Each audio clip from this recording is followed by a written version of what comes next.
নমস্কাৰ news 18 digital লাইভত মই সৌৰভ গাৰ্গ অৰুণাচললৈ যোৱা সকলো পথ বন্ধ কৰি দিয়া হৈছে আৰু এতিয়ালৈকে টিএমপিকেৰ ফালৰ পৰা এই প্ৰতিবাদী কাৰ্যসূচী গ্ৰহণ কৰা হৈছে কাৰণ ধেমাজিৰ গুগামুখত সোমবাৰ দিনটোত যি এক ভয়ংকৰ ঘটনা সংঘটিত হৈছিল সেই সীমান্ত অঞ্চলৰ লোকসকলক অৰুণাচললৈ মাতি নি তেওঁলোকৰ আৰক্ষীৰ নেতৃত্বত যি গুলীচালনা কৰা হ'ল য'ত 18 জনকৈ অসমীয়া লোক গুলীবিদ্ধ হৈছিল আহত হৈছিল কেইবাজনৰ অৱস্থা সংকটজনক এমচিএইচত তেওঁলোকে মৃত্যুৰে যুঁজি আছে আৰু তাৰ পাছতেই এতিয়া 48 ঘণ্টা অতিক্ৰম কৰি যোৱাৰ পাছতো এতিয়ালৈকে কিন্তু সেই ঘটনাত জড়িত অৰুণাচল আৰক্ষীজনক এতিয়ালৈকে গ্ৰেপ্তাৰ কৰা হোৱা নাই বা দুৰ্বৃত্তসকলক চিনাক্ত কৰা হোৱা নাই তাৰ পিছতে এতিয়া এক প্ৰতিবাদমুখৰ পৰিস্থিতি হৈছে গুগামুখৰ মিমাং বদতিত অৰুণাচলী দুৰ্বৃত্তৰ গুলীচালনাৰ বিৰুদ্ধে 9টা সংগঠনে প্ৰতিবাদ সাব্যস্ত কৰিছে আৰু লগতে আজিৰে পৰা অৰুণাচলৰ বিৰুদ্ধে টিএমপিকেৰ অৰ্থনৈতিক অৱৰোধ কাৰণ অসমৰ মাজেদিয়ে তেওঁলোকৰ তালৈ যিবোৰ খাদ্য সামগ্ৰী যায় অত্যাৱশ্যকীয় সামগ্ৰীসমূহ যায় তেল যায় ইন্ধন যায় সকলো অসমৰ পথৰ মাজেৰে যাব লাগিব আৰু সেই কাৰণে টিএমপিকে এতিয়া মুকলিকৈ ঘোষণা কৰিছে যে যিখন ৰাজ্যৰ আৰক্ষীয়ে আমাৰ সীমান্তৰ সাধাৰণ ৰাজ্যক গুলিয়াব সেইখন ৰাজ্যলৈ আমাৰ পথৰ মাজেৰে বা আমাৰ মাটিৰ মাজেৰে আমি কোনো বাহন যাবলৈ নিদিওঁ আৰু তাৰে এখন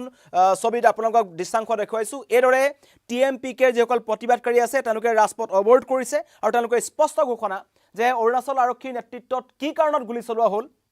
আৰু বিশেষকৈ যি গুলীচালনা কৰা যিজন বিষয়া আছিল আৰক্ষী বিষয়া আছিল তেখেতক কেতিয়া গ্ৰেপ্তাৰ কৰা হ'ব তেওঁৰ নাম হৈছে ডিএছপি নিৰাগ অগলমে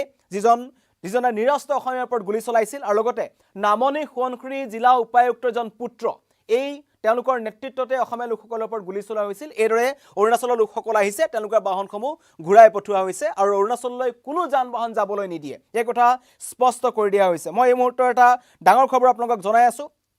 ধেমাজি জিলাৰ গুগামুখৰ মিমাঙৰ বদতিত যি ঘটনা সংঘটিত হৈছিল তাৰ পাছত খদিয়াৰ পৰা এনেকুৱা নহয় যে কেৱল ধেমাজি জিলাৰ পৰা যাবলৈ দিব খদিয়াৰ ফালৰ পৰা যি অৰুণাচল সীমান্ত আছে যি আমাৰ ঢলা খদিয়া ব্ৰিজলৈ যিৰ ফালৰ পৰা যাব পাৰি তাতো অৱৰোধ হৈছে লগতে বালিপুৰালৈকে গহপুৰৰ ফালৰ পৰা বালিপুৰালৈকে যি অৰুণাচললৈ যোৱা যি সীমান্ত আছে সকলো ফালৰ পৰা অৰুণাচল প্ৰদেশলৈ যোৱা সকলো পথত অৱৰোধ কৰা হৈছে আৰু এবাৰ অৰুণাচলৰ লোকসকলক এশিকনি দিয়াৰ কাৰণে এই ব্যৱস্থা গ্ৰহণ কৰিছে 9টাকৈ সংগঠনে অসমৰ পৰা বা অসমৰ দিশৰ পৰা অৰুণাচললৈ যোৱা যিবোৰ বাহন আছে সকলো বাহনত বাধা প্ৰদান কৰা হৈছে তেওঁলোকৰ ফালৰ পৰা যিসমূহ বাহন আহিব সেইবোৰকো অসমৰ লোকসকলে অসমত প্ৰৱেশ কৰিবলৈ নিদিয়ে ইতিমধ্যেই এনেকুৱা ধৰণৰ এটা প্ৰতিবাদ দেখিবলৈ পোৱা গৈছে আৰু আজি 9টা সংগঠনে 12 ঘণ্টীয়া ধেমাজি জিলা বন্ধ ঘোষণা কৰিছে সৰ্বাত্মক বন্ধ প্ৰভাৱ পৰিছে সকলো দোকান পোহাৰ বন্ধ হৈ পৰিছে 9টা সংগঠনৰ ভিতৰত আছে অসম জাতীয়বাদী যুৱ ছাত্ৰ পৰিষদ কৃষক মূৰ্তি সংগ্ৰাম সমিতি বীৰ লাচিত সেনা টাইপাকে ধৰি 9টা সংগঠনৰ এই আহ্বান জনোৱা হৈছে আৰু এটা চেপা উত্তেজনাৰ বিৰাজ কৰিছে মই ইতিমধ্যে কৈছো যে অসমৰে অৰুণাচললৈ যোৱা বাহন চলাচলত বাধা প্ৰদান কৰা হৈছে কাৰণ ইয়াৰ আগতো আমি দেখিছিলো যে দীৰ্ঘদিন ধৰি এই যি সীমা বিবাদ আছে অসমৰ সৈতে অৰুণাচলৰ সীমা বিবাদ আছে আশে-পাশে থকা আসলতে আমি যি সাত ভনী বুলি যি কথা কওঁ আসলতে এই গোটেই কিখন ৰাজ্যক আমি সাত ভনী বুলি কওঁ মিলাপিতিৰে থাকিব লাগে বুলি আমি এটা কথা কাগজে পত্ৰ আমি লিখো কিন্তু সীমান্ত ৰাজ্যে বুজি পায় যে অৰুণাচলী হওক বা নগা দুৰ্বৃত্তৰ যিবোৰ সন্ত্ৰাস দীৰ্ঘদিন ধৰি চলি আহিছে সেইবোৰ কেৱল সীমান্তৰ ৰাইজেহে তেওঁলোকে বুজি পায় বা প্ৰতি মুহূৰ্তত তেওঁলোকে তেনেকুৱা এটা আতংকৰ মাজত দিন পাৰ কৰিব লগা হৈছে আৰু এবাৰ সকলো সীমা চেৰাইছে অৰুণাচলী দুৰ্বৃত্তই সোমবাৰে যি ঘটনা সংঘটিত হ'ল ইতিমধ্যে আপোনালোকক আমি ধাৰাবাহিকভাৱে সেই কথা জনাই আহিছিলোঁ কাৰণ সেই গুগামুখৰ যি মিমাং বদতি অঞ্চলটো আছে তাত দীৰ্ঘদিনৰ পৰা অৰুণাচলৰ একাংশ লোকে মাটি দখলৰ চেষ্টা কৰিছিল বনাঞ্চল দখলৰ চেষ্টা কৰিছিল আৰু সোমবাৰ দিনটোতো অনুৰূপ ঘটনা সংঘটিত হৈছিল আৰু সেই ঘটনাত বাধা দিবলৈ গৈছিল সেই মিমাং বদতি অঞ্চলটোত থকা একাংশ মিচিং লোক কাৰণ তাত বেছি সংখ্যক মিচিং লোকে আছে সেই লোকসকলে যেতিয়া বাধা দিবলৈ যায় তেতিয়াই এই অৰুণাচলৰ দিশৰ যিবোৰ লোক আছে তেওঁলোকে আলোচনাৰ কাৰণে তেওঁলোকক মাতি লৈ যায় অৰুণাচলৰ হিমে বস্তিলৈ প্ৰবঞ্চনাৰে মাতি নি তাত নিৰস্ত্ৰ অসমীয়া লোকসকলৰ ওপৰত তেওঁলোকে গুলীচালনা কৰিলে আৰু গুলীচালনা কৰাৰ পিছতে ভয়ংকৰ তথ্যটো পোহৰলৈ আহে কাৰণ আগতে কোৱা হৈছিল একাংশ চোৰাং চিকাৰী বা এনেকুৱা ধৰণৰ দুৰ্নীতিগ্ৰস্ত লোক সেই জিলাখনৰ ৰাজ্যখনৰ অৰুণাচলৰ একাংশ দুৰ্বৃত্তই এই ঘটনা সংঘটিত কৰিছে কিন্তু নহয় এইবাৰ ঘটনাত অৰুণাচল আৰক্ষী উতপুতভাৱে জড়িত হৈ আছে অৰুণাচল আৰক্ষীৰ ডিএছপি নিৰাগ অগলমেৰ নেতৃত্বত এই গুলীচালনা ঘটনা সংঘটিত হৈছিল আৰু লগতে নামনি সোৱণশিৰি জিলা উপায়ুক্তৰ পুত্ৰও এই ঘটনাত জড়িত হৈ আছে মানে এবাৰ অৰুণাচল চৰকাৰ অৰুণাচল জিলা প্ৰশাসন অৰুণাচল আৰক্ষী সকলোৱে মিলি অসমীয়া লোকৰ ওপৰত আক্ৰমণ কৰিছে নিৰস্ত অসমীয়া লোকসকলৰ ওপৰত আক্ৰমণ কৰিছে আৰু এইবাৰ প্ৰতিবাদ আগতকৈ বেছি হৈছে কাৰণ এতিয়াও 5 জন লোক AMCHত ডিব্ৰুগড়ৰ যি অসম চিকিৎসা মহাবিদ্যালয় আছে তাত তেওঁলোক চিকিৎসাধীন হৈ আছে তেওঁলোকৰ অৱস্থা অতি সংকটজনক তেনে পৰিস্থিতিত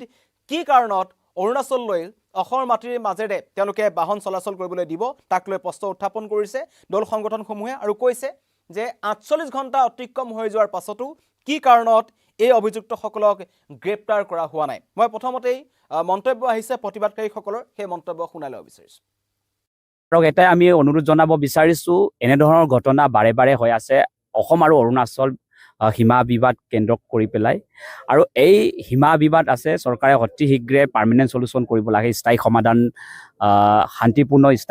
স্থায়ী সমাধান আমি বিচাৰিছো আৰু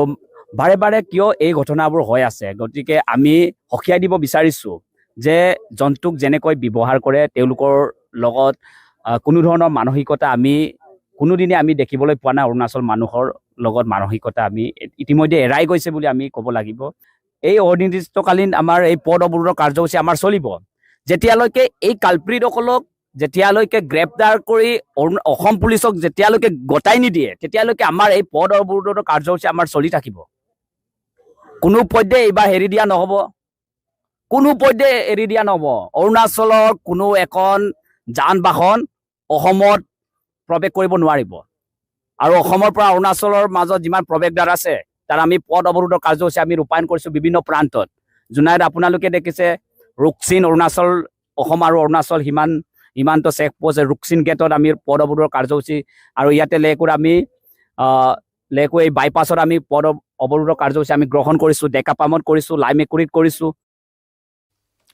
আজিৰ পৰা অৰুণাচলৰ বিৰুদ্ধে TMPKৰ অৰ্থনৈতিক অৱৰোধ আপোনালোকে দেখিবলৈ পাইছে আৰু যেতিয়ালৈকে গুলিচালনা কৰা অৰুণাচল আৰক্ষীৰ যিজন DSP আছে তেখেতক গ্ৰেপ্তাৰ কৰা নহয় লগতে নামনি সোৱণশিৰি জিলা আয়ুক্তৰ পুত্ৰক যেতিয়ালৈকে গ্ৰেপ্তাৰ কৰা নহয় লগতে সেইখিনি সময়ত গুলিচালনা কৰা কোন কোন লোক আছিল তেওঁলোকক যেতিয়ালৈকে চিনাক্ত কৰা নহ'ব তেতিয়ালৈকে অৰুণাচলৰ বিৰুদ্ধে অৰ্থনৈতিক অৱৰোধ তেওঁলোকে অব্যাহত ৰাখিব বুলি ইতিমধ্যে জনাইছে আৰু কাৰণ অতি পৰিতাপৰ কথা এইটো কথা পৰিতাপৰ কথা কাৰণ দুইখন ৰাজ্যৰ মাজত